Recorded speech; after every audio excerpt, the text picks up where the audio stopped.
প্ৰান্তত বিদেশী খেতা নামত বা মেয়া খেতা নামত প্ৰকৃত ভাৰতীয় নাগৰিকসকলক যি হাৰাশাস্তি কৰা হৈছে তাৰ তীব্ৰ প্ৰতিবাদ আমি মুছলিম ছাত্ৰ সন্থাই কৰিছোঁ।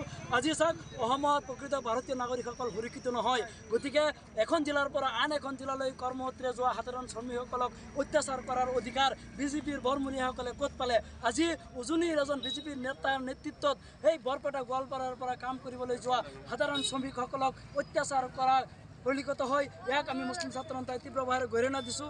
আজি আমি জানিব পাৰিছোঁ যেন বিজেপিৰ এজন নেতা ময়ূৰ বৰগোহাঁইৰ নেতৃত্বত আজি এই মানুহখিনিক নিৰ্মমভাৱে অত্যাচাৰ কৰি মাৰপিট কৰি খেদি দিয়া হ'ল। গতিকে এই জঘন্য কাণ্ড সংঘটিত কৰাৰ অধিকাৰ তেওঁ ক'ত পালে? গতিকে মুখ্যমন্ত্ৰী মহোদয় আপুনি ইয়াৰ এটা স্পষ্টীকৰণ দিব লাগে বুলি আমি 24 ঘণ্টাৰ সময়সীমা বান্ধি দিছোঁ। অন্যথা আজিৰ নিচিনা গোটেই অসম জুৰি জংগী আন্দোলন গঢ়ি তোলা হ'ব।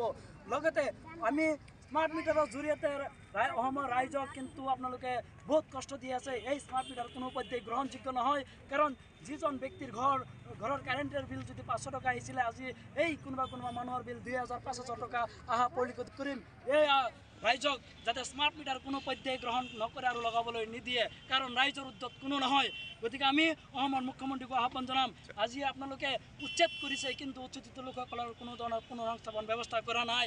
আজি ৰাজ্যৰ বিভিন্ন প্ৰান্তত অসামাজিক কাৰ্যকলাপ মদ জুৱা ভাং ইত্যাদি বহু ধৰণৰ অসামাজিক কাৰ্যকলাপবিলাক চলি আছে, কিন্তু সেইবিলাক বন্ধ কৰাত আপোনালোকে সম্পূৰ্ণৰূপে ব্যৰ্থ হৈছে।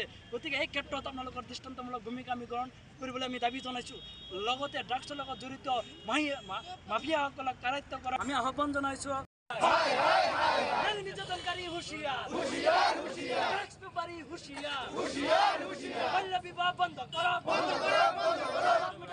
বন্ধ কৰক।